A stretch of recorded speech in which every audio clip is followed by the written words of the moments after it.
vez más a Words and Books, grupo editorial, probablemente el mejor canal literario de toda la web.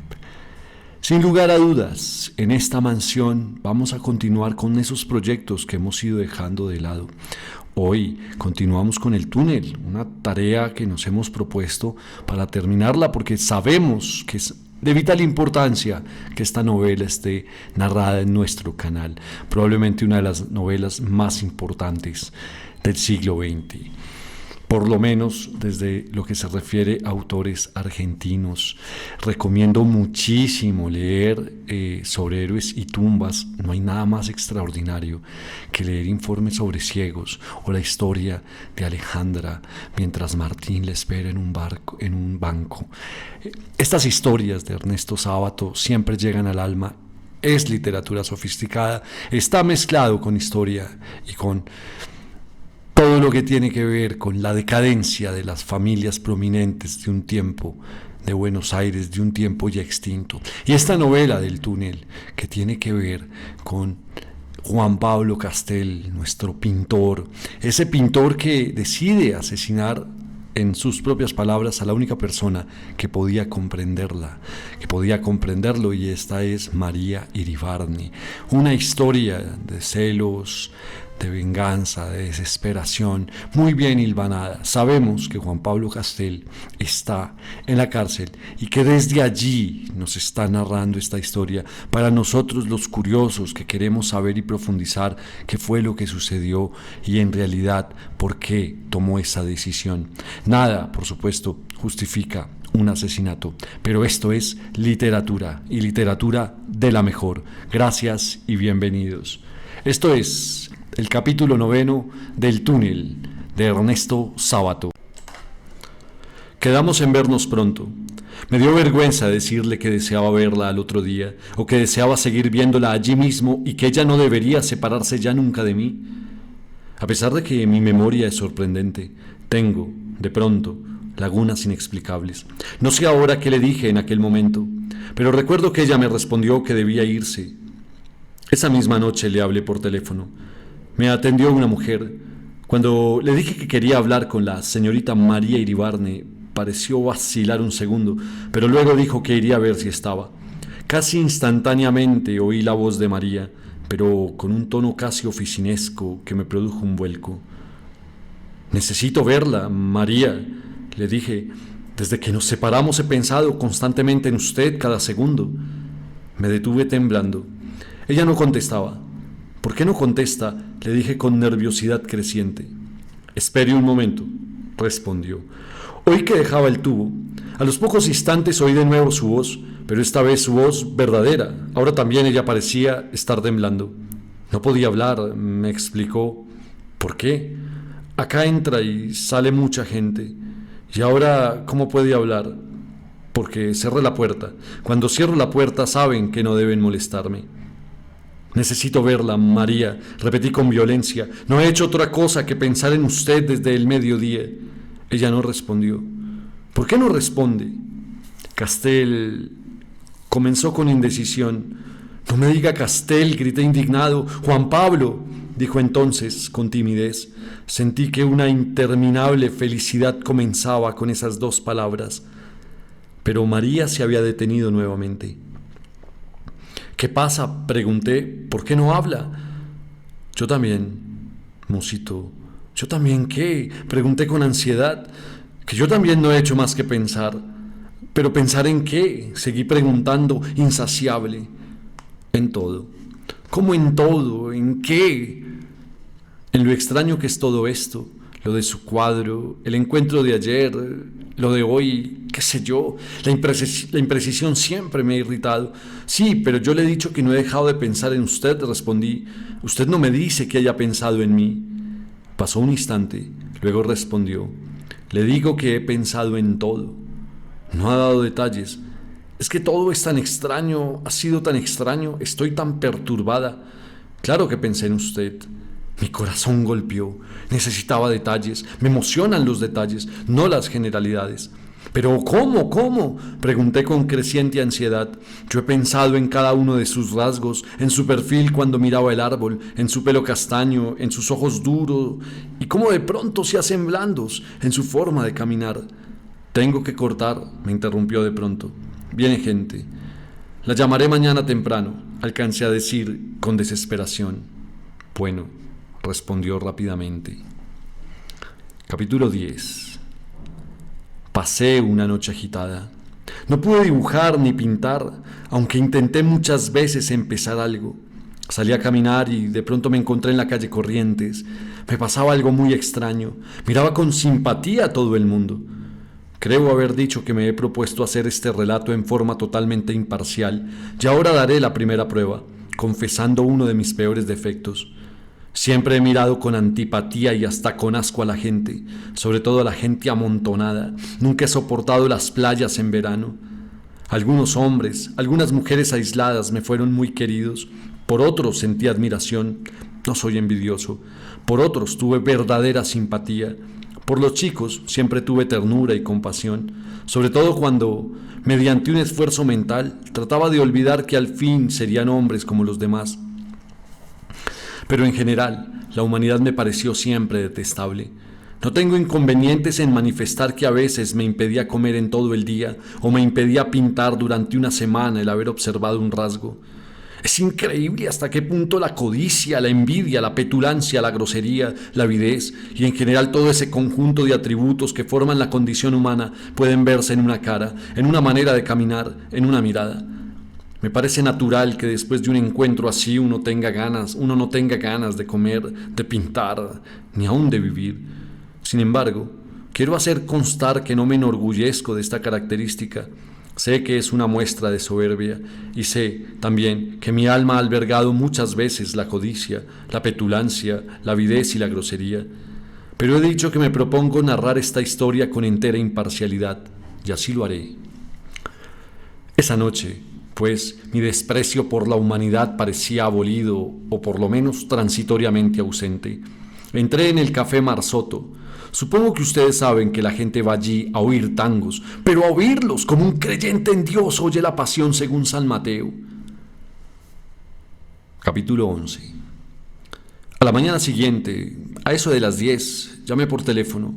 Me atendió la misma mujer del día anterior. Cuando pregunté por la señorita María Iribarne, me dijo que esa misma mañana había salido para el campo. Me quedé frío. ¿Para el campo?, pregunté. Sí, señor. ¿Usted es el señor Castel?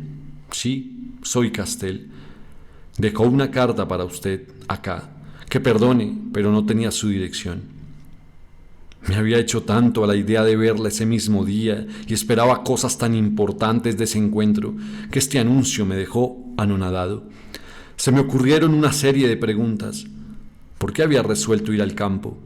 Evidentemente, esta resolución había sido tomada después de nuestra conversación telefónica, porque, si no, me habría dicho algo acerca del viaje y, sobre todo, no habría aceptado mi sugestión de hablar por teléfono la mañana siguiente. Ahora bien, si esa resolución era posterior a la conversación por teléfono, ¿sería también consecuencia de esa conversación? Y si era consecuencia, ¿por qué? ¿Quería huir de mí una vez más? ¿Temía el inevitable encuentro del otro día? Este inesperado viaje al campo despertó la primera duda. Como sucede siempre, empecé a encontrar sospechosos detalles anteriores a los que antes no había dado importancia. ¿Por qué esos cambios de voz en el teléfono el día anterior? ¿Quiénes eran esas gentes que entraban y salían y que le impedían hablar con naturalidad? Además, eso probaba que ella era capaz de simular. ¿Y por qué vaciló esa mujer cuando pregunté por la señorita Iribarne? Pero una frase, sobre todo, se me había grabado como con ácido. Cuando cierro la puerta, saben que no deben molestarme. Pensé que alrededor de María existían muchas sombras. Estas reflexiones me las hice por primera vez mientras corría a su casa. Era curioso que ella no me hubiera averiguado mi dirección. Yo, en cambio, conocía ya su dirección y su teléfono. Vivía en la calle Posadas, casi en la esquina de ese haber. Cuando llegué al 5º piso y toqué el timbre, sentí una gran emoción. Abrió la puerta un mucamo que debía de ser polaco o algo por el estilo, y cuando di mi nombre me hizo pasar a una salita llena de libros. Las paredes estaban cubiertas de estantes hasta el techo, pero también había montones de libros encima de 2 mesitas y hasta de un sillón. Me llamó la atención el tamaño excesivo de muchos volúmenes. Me levanté para echar un vistazo a la biblioteca. De pronto tuve la impresión de que alguien me observaba en silencio a mis espaldas. Me di vuelta y vi a un hombre en el extremo opuesto de la salita. Era alto, flaco, tenía una hermosa cabeza. Sonreía mirando hacia donde yo estaba, pero en general sin precisión. A pesar de que tenía los ojos abiertos, me di cuenta de que era ciego. Entonces me expliqué el tamaño anormal de los libros. «Usted es Castell, ¿no?», me dijo con cordialidad, extendiéndome la mano. «Sí, señor Iribarne», respondí, entregándole mi mano con perplejidad, mientras pensaba qué clase de vinculación familiar podía haber entre María y él. Al mismo tiempo que me hacía señas de tomar asiento, sonrió con una ligera expresión de ironía y agregó: «No me llamo Iribarne, y no me diga señor. Soy Allende, marido de María». Acostumbrado a valorizar y quizá interpretar los silencios, añadió inmediatamente: «María usa siempre su apellido de soltera». Yo estaba como una estatua. María me ha hablado mucho de su pintura. Como quedé ciego hace pocos años, todavía puedo imaginar bastante bien las cosas. Parecía como si quisiera disculparse de su ceguera. Yo no sabía qué decir. Como ansiaba estar solo en la calle para pensar en todo. Sacó una carta de un bolsillo y me la alcanzó. «Acá está la carta», dijo con sencillez, como si no tuviera nada de extraordinario. Tomé la carta e iba a guardarla cuando el ciego agregó, como si hubiera visto mi actitud: «Léala, no más, aunque siendo de María no debe ser nada urgente». Yo temblaba. Abrí el sobre, mientras él encendía un cigarrillo, después de haberme ofrecido uno. Saqué la carta. Decía una sola frase: «Yo también pienso en usted, María». Cuando el ciego oyó doblar el papel, preguntó: «Nada urgente, supongo». Hice un gran esfuerzo y respondí: «No, nada urgente». Me sentí una especie de monstruo, viendo sonreír al ciego que me miraba con los ojos bien abiertos. «Así es María», dijo, como pensando para sí. «Muchos confunden sus impulsos con urgencias. María hace, efectivamente, con rapidez cosas que no cambian la situación. ¿Cómo le explicaré?». Miró abstraído hacia el suelo, como buscando una explicación más clara. Al rato dijo: «Como alguien que estuviera parado en un desierto y de pronto cambiase de lugar con gran rapidez. ¿Comprende? La velocidad no importa, siempre se está en el mismo paisaje». Fumó y pensó un instante más como si yo no estuviera. Luego agregó: «Aunque no sé si es esto exactamente, no tengo mucha habilidad para las metáforas». No veía el momento de huir de aquella sala maldita, pero el ciego no parecía tener apuro. «Qué abominable comedia es esta», pensé. «Ahora, por ejemplo», prosiguió Allende, «se levanta temprano y me dice que se va a la estancia». «¿A la estancia?», pregunté inconscientemente. «Sí, a la estancia nuestra, es decir, a la estancia de mi abuelo, pero ahora está en manos de mi primo Hunter». «Supongo que le conoce». Esta nueva revelación me llenó de zozobra y al mismo tiempo de despecho.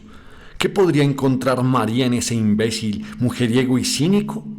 Traté de tranquilizarme, pensando que ya no iría a la estancia por Hunter, sino simplemente porque podría gustarle la soledad del campo y porque la estancia era de la familia. Pero quedé muy triste. «He oído hablar de él», dije con amargura. Antes de que el ciego pudiese hablar, agregué con brusquedad: «Tengo que irme». «Caramba, cómo lo lamento», comentó Allende. «Espero que volvamos a vernos».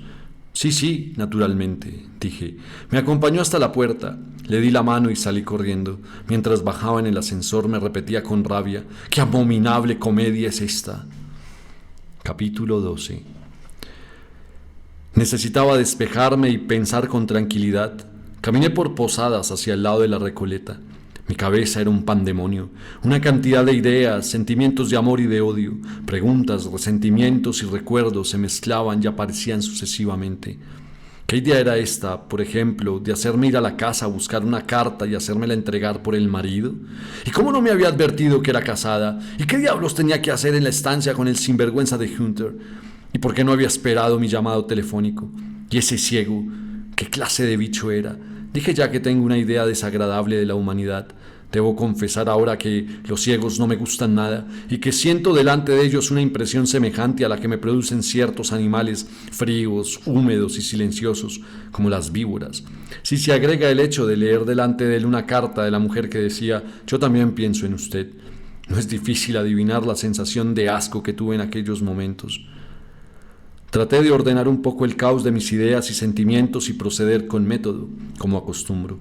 Había que empezar por el principio, y el principio, por lo menos el inmediato, era, evidentemente, la conversación por teléfono.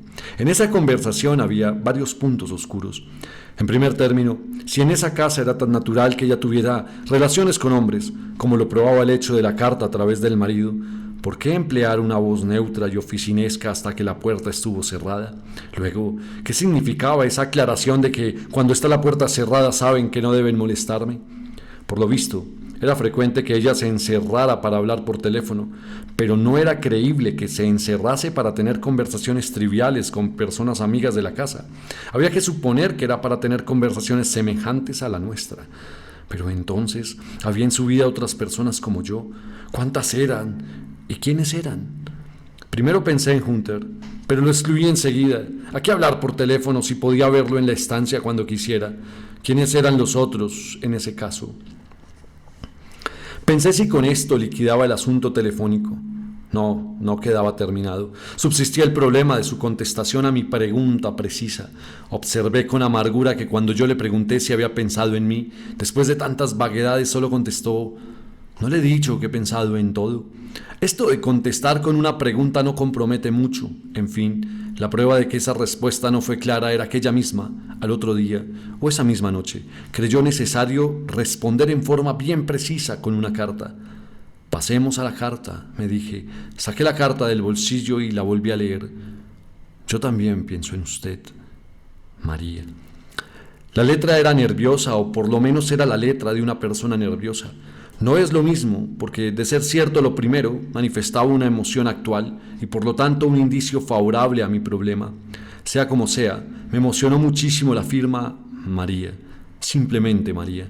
Esa simplicidad me daba una vaga idea de pertenencia, una vaga idea de que la muchacha estaba ya en mi vida y de que en cierto modo me pertenecía. Ay, mis sentimientos de felicidad son tan poco duraderos. Esa impresión, por ejemplo, no resistía el menor análisis. ¿Acaso el marido no la llamaba también María? Y seguramente Hunter también la llamaría así. ¿De qué otra manera podía llamarla? ¿Y las otras personas con las que hablaba a puertas cerradas? Me imagino que nadie habla a puertas cerradas a alguien que respetuosamente dice «Señorita Iribarne, señorita Iribarne». Ahora caía en la cuenta de la vacilación que había tenido la mucama la primera vez que hablé por teléfono. ¡Qué grotesco! Pensándolo bien, era una prueba más de que ese tipo de llamadas no eran totalmente novedoso. Evidentemente, la primera vez que alguien preguntó por la señorita Iribarne, la mucama extrañada debió forzosamente haber corregido, recalcando lo de señora. Pero, naturalmente, a fuerza de repeticiones, la mucama había terminado por encogerse de hombros y pensar que era preferible no meterse en rectificaciones. Vaciló. Era natural, pero no me corrigió. Volviendo a la carta, reflexioné que había motivo para una cantidad de deducciones. Empecé por el hecho más extraordinario, la forma de hacerme llegar la carta. Recordé el argumento que me transmitió la mucama, que perdone, pero no tenía la dirección. Era cierto, ni ella me había pedido la dirección, ni a mí se me había ocurrido dársela. Pero lo primero que yo habría hecho en su lugar era buscarla en la guía de teléfonos. No era posible atribuir su actitud a una inconcebible rareza.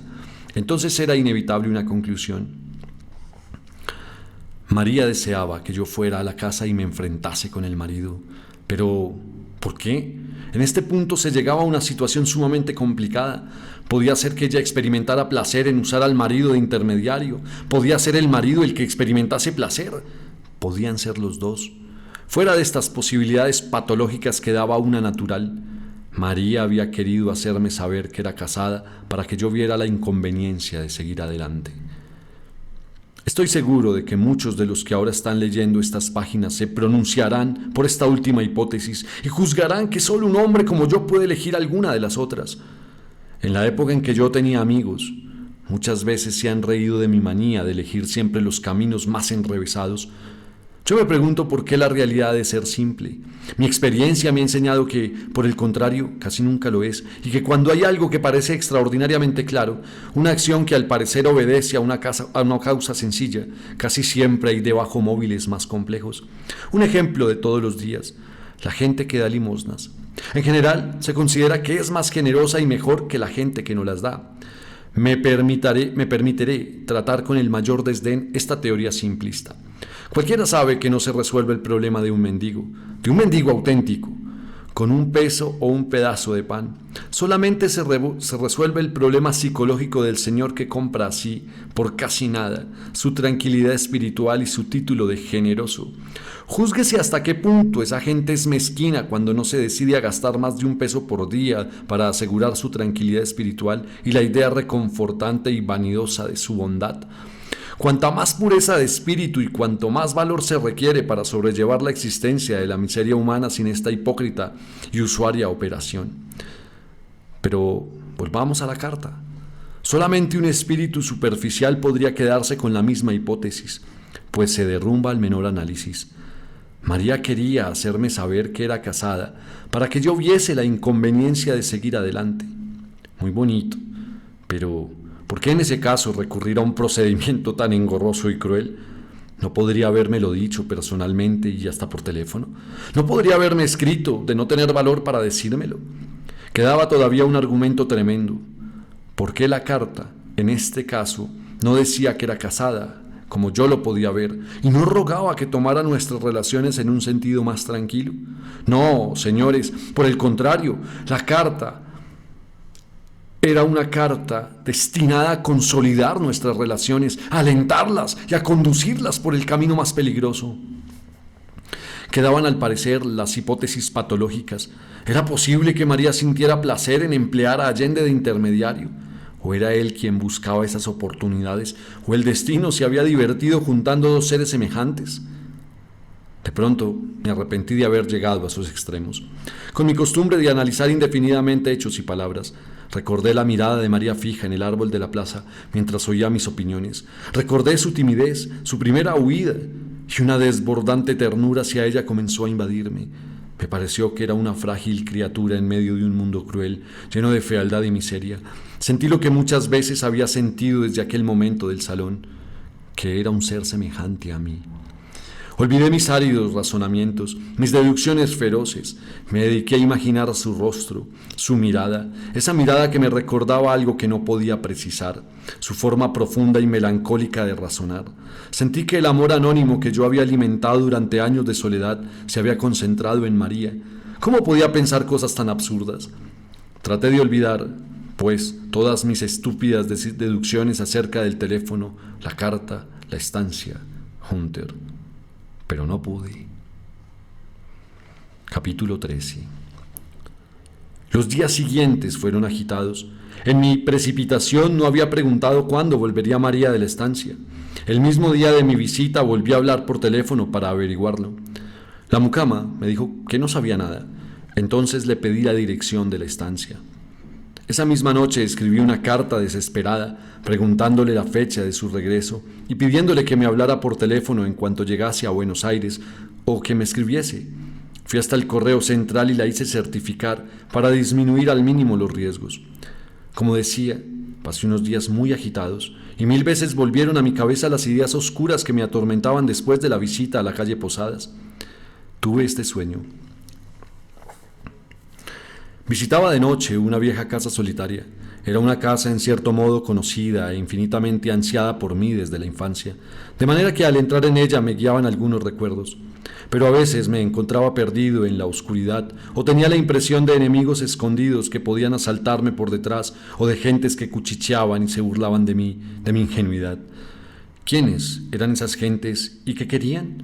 Y sin embargo, y a pesar de todo, sentía que en esa casa renacían en mí los antiguos amores de la adolescencia, con los mismos temblores y esa sensación de suave locura, de temor y de alegría. Cuando me desperté, comprendí que la casa del sueño era María. Capítulo 14. En los días que precedieron a la llegada de su carta, mi pensamiento era como un explorador perdido en un paisaje neblinoso.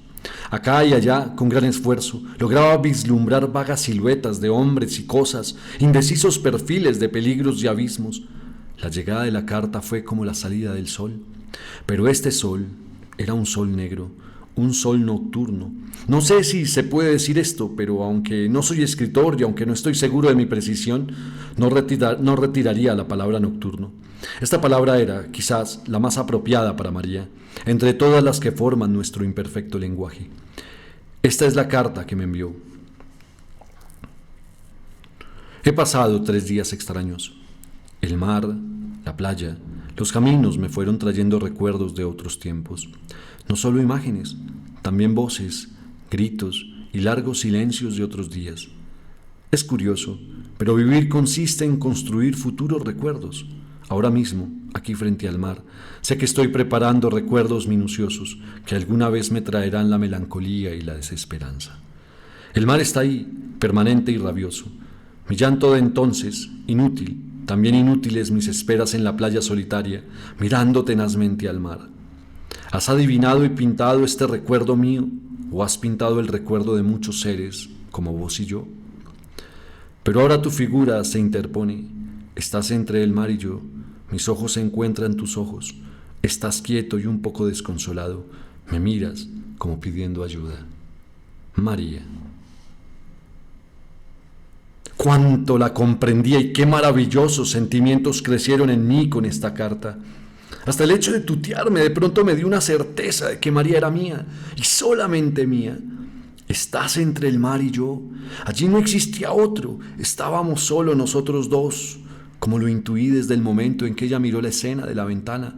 En verdad, ¿cómo podía no tutearme si nos conocíamos desde siempre, desde 1000 años atrás? Si cuando ella se detuvo frente a mi cuadro y miró aquella pequeña escena sin oír ni ver la multitud que nos rodeaba, yo era como si nos hubiésemos tuteado y enseguida supe cómo era y quién era, cómo yo la necesitaba y cómo también yo le era necesario. Y sin embargo te maté. Y he sido yo quien te ha matado, yo que veía como a través de un muro de vidrio sin poder tocarlo, tu rostro mudo y ansioso, yo tan estúpido, tan ciego, tan egoísta, tan cruel. Basta de fusiones. Dije que relataría esta historia en forma escueta y así lo haré. Capítulo 15. Amaba desesperadamente a María y no obstante la palabra amor no se había pronunciado entre nosotros. Esperé con ansiedad su retorno de la estancia para decírsela, pero ella no volvía.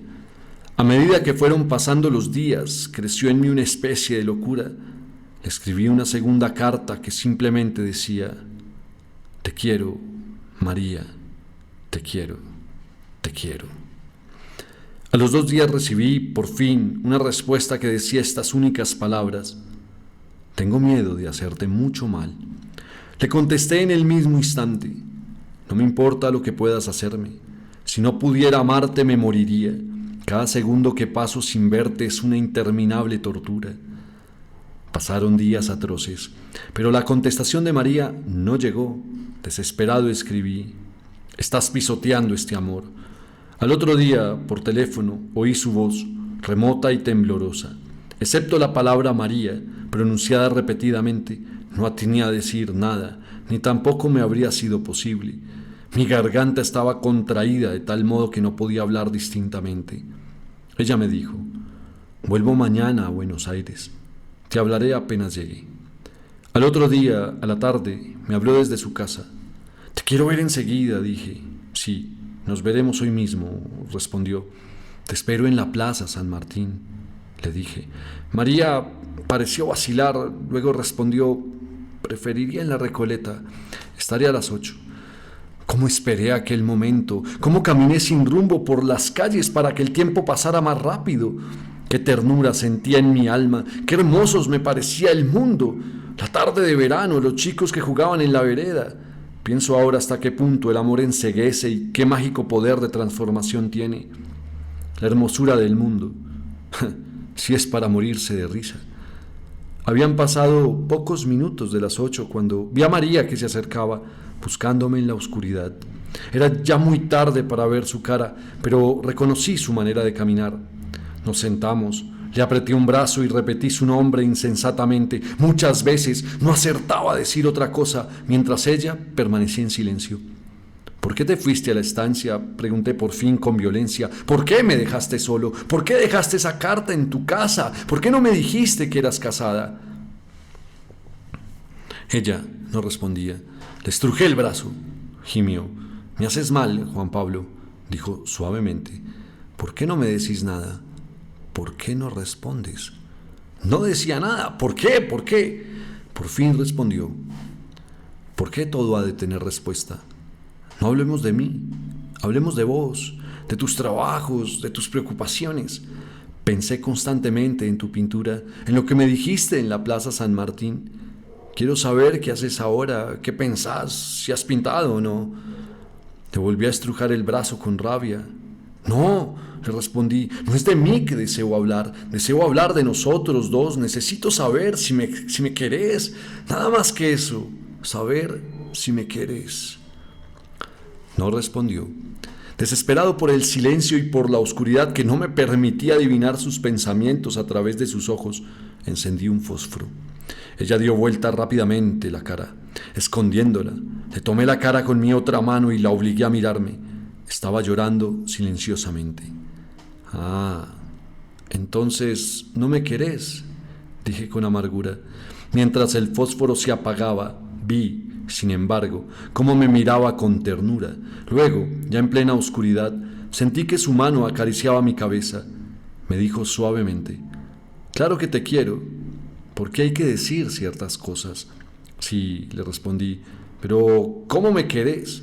Hay muchas maneras de querer. Se puede querer a un perro, a un chico. Yo quiero decir amor, verdadero amor, ¿entendés? Tuve una rara intuición. Encendí rápidamente otro fósforo, tal como lo había intuido. El rostro de María sonreía. Es decir, ya no sonreía, pero había estado sonriendo un décimo de segundo antes. Me ha sucedido a veces darme vuelta de pronto con la sensación de que me espiaban, no encontrar a nadie y sin embargo sentir que la soledad que me rodeaba era reciente y que algo fugaz había desaparecido, como si un leve temblor quedara vibrando en el ambiente. Era algo así. ¿Has estado sonriendo?, dije con rabia. ¿Sonriendo?, preguntó asombrada. Sí, sonriendo. A mí no se me engaña tan fácilmente. Me fijo mucho en los detalles. ¿En qué detalles te has fijado?, preguntó. Quedaba algo en tu cara, rastros de una sonrisa. ¿Y de qué podías sonreír?, volvió a decir con dureza. De mi ingenuidad, de mi pregunta si me querías verdaderamente o como a un chico. ¿Qué sé yo? Pero habías estado sonriendo. De eso no tengo ninguna duda. María se levantó de golpe. ¿Qué pasa?, pregunté asombrado. Me voy, repuso secamente. Me levanté como un resorte. ¿Cómo que te vas? Sí, me voy. ¿Cómo que te vas? ¿Por qué? No respondió. Casi la sacudí con los dos brazos. ¿Por qué te vas? Temo que tampoco vos me entiendas. Me dio rabia. ¿Cómo? Te pregunto algo que para mí es cosa de vida o muerte. En vez de responderme, sonreís y además te enojás. Claro que es para no entenderte. ¿Imaginás que he sonreído?, comentó con sequedad. Estoy seguro, pues te equivocas. Y me duele infinitamente que hayas pensado eso. No sabía qué pensar. En rigor, yo no había visto la sonrisa, sino algo así como un rastro en una cara ya seria. No sé, María, perdóname, dije abatido, pero tuve la seguridad de que había sonreído. Me quedé en silencio. Estaba muy abatido. Al rato sentí que su mano tomaba mi brazo con ternura. Oí enseguida su voz, ahora débil y dolorida. Pero, ¿cómo pudiste pensarlo? No sé, repuse casi llorando. Me hizo sentar nuevamente y me acarició la cabeza como lo había hecho al comienzo. Te advertí que te haría mucho mal, me dijo al cabo de unos instantes de silencio. Ya ves cómo tenía razón. Ha sido culpa mía, respondí. No, quizás ha sido culpa mía, comentó pensativamente, como si hablase consigo misma. Qué extraño, pensé. ¿Qué es lo extraño?, preguntó María. Me quedé asombrado y hasta pensé, muchos días después, que era capaz de leer los pensamientos. Hoy mismo no estoy seguro de que yo haya dicho esas palabras en voz alta, sin darme cuenta. ¿Qué es lo extraño?, volvió a preguntarme, porque yo en mi asombro no había respondido. Qué extraño lo de tu edad. ¿De mi edad? Sí, de tu edad. ¿Qué edad tenés? Rió. ¿Qué edad crees que tengo? Eso es precisamente lo extraño, respondí. La primera vez que te vi me pareciste una muchacha de unos 26 años. Y ahora... No, ya al comienzo estaba perplejo porque algo no físico me hacía pensar... ¿Qué te hacía pensar? Me hacía pensar en muchos años. A veces siento como si yo fuera un niño a tu lado. ¿Qué edad tenés vos? 38 años. Sos muy joven, realmente. Me quedé perplejo, no porque creyera que mi edad fuese excesiva, sino porque a pesar de todo, yo debía de tener muchos más años que ella, porque de cualquier modo no era posible que tuviese más de 26 años. Muy joven, repitió, adivinando quizá mi asombro. ¿Y vos? ¿Qué edad tenés?, insistí. ¿Qué importancia tiene eso?, respondió seriamente. ¿Y por qué has preguntado mi edad?, dije casi irritado. Esta conversación es absurda, replicó. Todo esto es una tontería. Me asombra que te preocupes de cosas así. Yo preocupándome de cosas así, nosotros teniendo semejante conversación. En verdad, ¿cómo podía pasar todo eso? Estaba tan perplejo que había olvidado la causa de la pregunta inicial. No, mejor dicho, no había investigado la causa de la pregunta inicial. Solo en mi casa, horas después, llegué a darme cuenta del significado profundo de esta conversación aparentemente tan trivial. Capítulo 16. Durante más de un mes nos vimos casi todos los días. No quiero rememorar en detalle todo lo que sucedió en ese tiempo, a la vez maravilloso y horrible. Hubo demasiadas cosas tristes para que desee rehacerlas en el recuerdo. María comenzó a venir al taller. La escena de los fósforos, con pequeñas variaciones, se había reproducido 2 o 3 veces, y yo vivía obsesionado con la idea de que su amor era, en el mejor de los casos, amor de madre o de hermana. De modo que la unión física se me aparecía como una garantía de verdadero amor. Diré desde ahora que esa idea fue una de las tantas ingenuidades mías, una de esas ingenuidades que seguramente hacían sonreír a María a mis espaldas. Lejos de tranquilizarme, el amor físico me perturbó más. Trajo nuevas y torturantes dudas, dolorosas escenas de incomprensión, crueles experimentos con María. Las horas que pasamos en el taller son horas que nunca olvidaré. Mis sentimientos durante todo ese periodo oscilaron entre el amor más puro y el odio más desenfrenado. Ante las contradicciones y las inexplicables actitudes de María, de pronto me acometía la duda de que todo era fingido.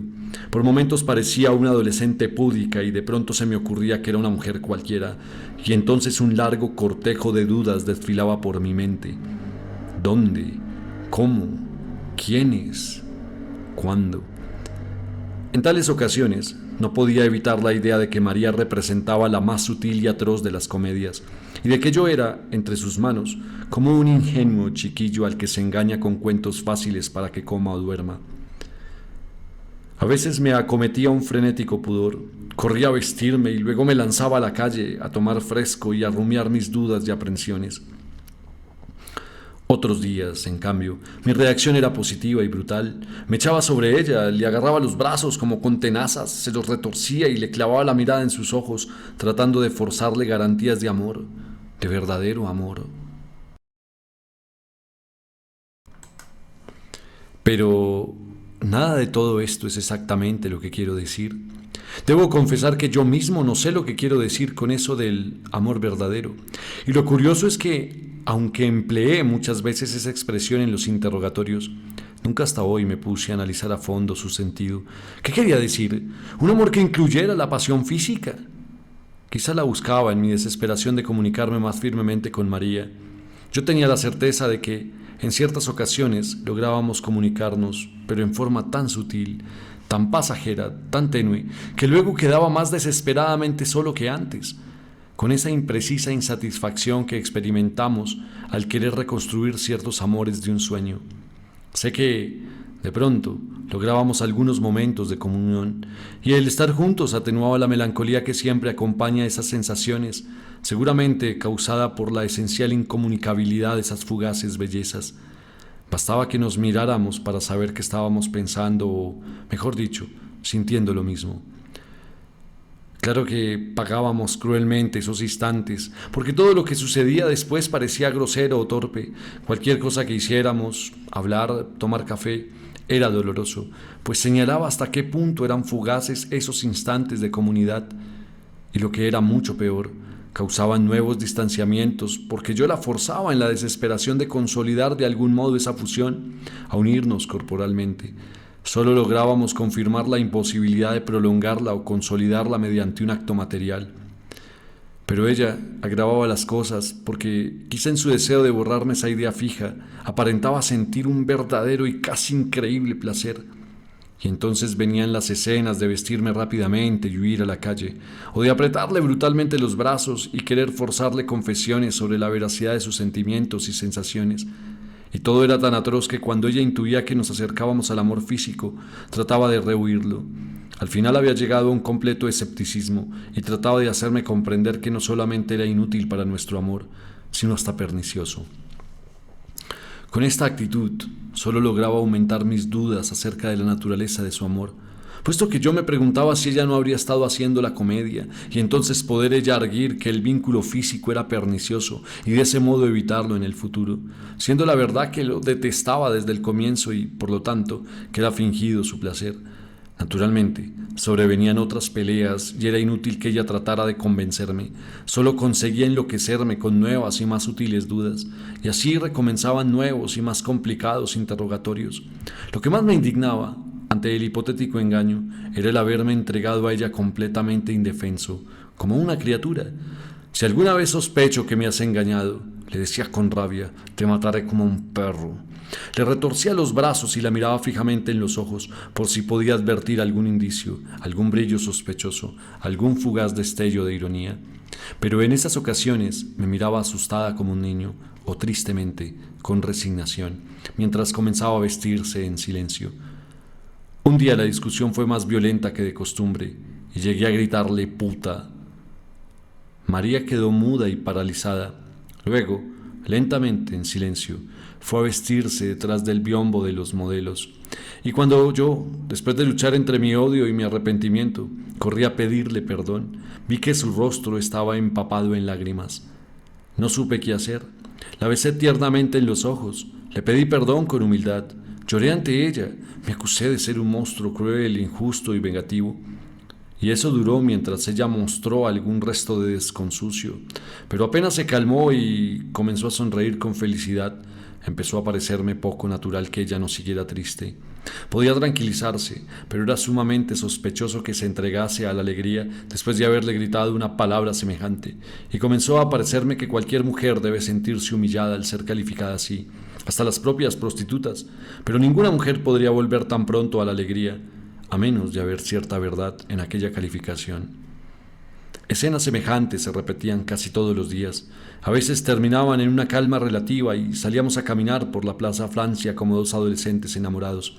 Pero esos momentos de ternura se fueron haciendo más raros y cortos, como inestables momentos de sol en un cielo cada vez más tempestuoso y sombrío.